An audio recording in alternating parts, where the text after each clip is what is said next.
Почему-то столетним как будто нельзя читать книги. Рекомендую тем людям, у которых есть девочки.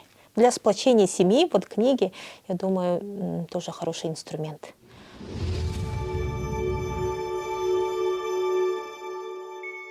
Когда мы были маленькие, наши родители, они завели свою библиотеку, да, библиотека была больше, для нас, на нас ориентированная, были очень хорошие книжки, и мы выросли так с любовью к книжкам, да, и сейчас я предпочитаю читать книги вместо того, чтобы смотреть сериалы. Сериалы меня вообще не интересуют, вот люди же как бы больше смотрят, да, вот фильмы всякие, а мы с сестрами, мы все время читаем. Читаем не только вот такие физические книжки, которые можно потрогать, да, вот и литрес, e-books, всякие книжки скачиваем с интернета и читаем. И детям своим я тоже пытаюсь привить любовь к книгам, но сейчас, вы знаете, это очень трудно сделать в силу того, что у нас IT-сфера стремительно развивается, детям интереснее играть в гаджетах, разные игры, да, и вот через свои рассказы рассказываю сначала детям сюжет, да, какой-то книги, и даю каждому книжку и говорю, прочитайте, и мы с тобой обсудим. И вот они читают и со мной обсуждают. Когда они дети маленькие, мы начинаем с книжек Астрид Линдгрен. Обожаю эти книги с детства, мы с мамой читали, с сестрами, у меня 2 сестры, и мы все с детства знакомы очень тесно с этим автором, мы прочитали все ее книги, и вот у меня собрание сочинений, которые я нашла, когда мы работали в севере. В маленькой деревне была библиотека, я там нашла. Они были уже почти списанные, потому что состояние уже не очень хорошее, но я их выкупила, подарила им новые книжки Астрид Линдгрен, которые с яркими иллюстрациями, и выкупила. Но они мне напоминают про мое детство, да, счастливое время, когда мы с мамой обсуждали, и тут картинки. Это мое сокровище, самое ценное собрание, которое у меня есть дома. Например, «Малыш Карлсон». Наверное, нет человека, который не знает, да, хотя бы не слышал, если даже не читал, да. Вот рисунки, да, есть. Они очень красивые, вообще очень качественно сделано, потому что не только один текст идет, да, а вот маленькие такие рисунки. Есть не только черно-белые вот такие, да, но и цветные тоже есть. Это вот Пеппи длинный чулок, например, да. Не только вот такие черно-белые рисунки, но вот еще такие рисунки цветные есть. Но очень красивое издание.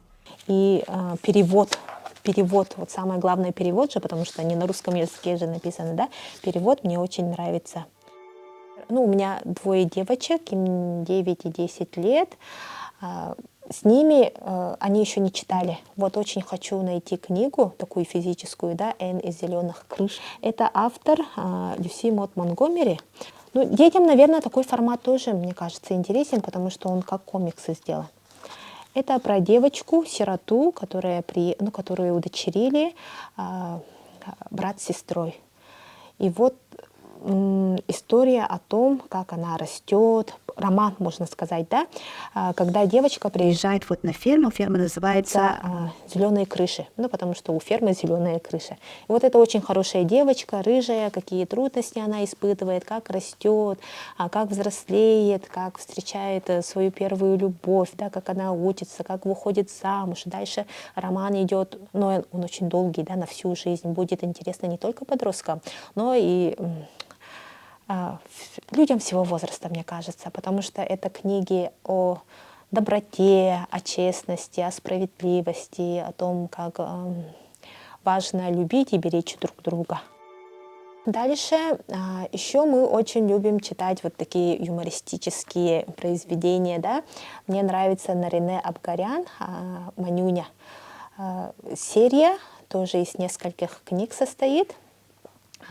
Тут уже можно сказать, что не только, уже большим детям, наверное, можно от 15 до 15 лет и уже далее, до 99 лет обычно же пишут, да, почему-то столетним как будто нельзя читать книги.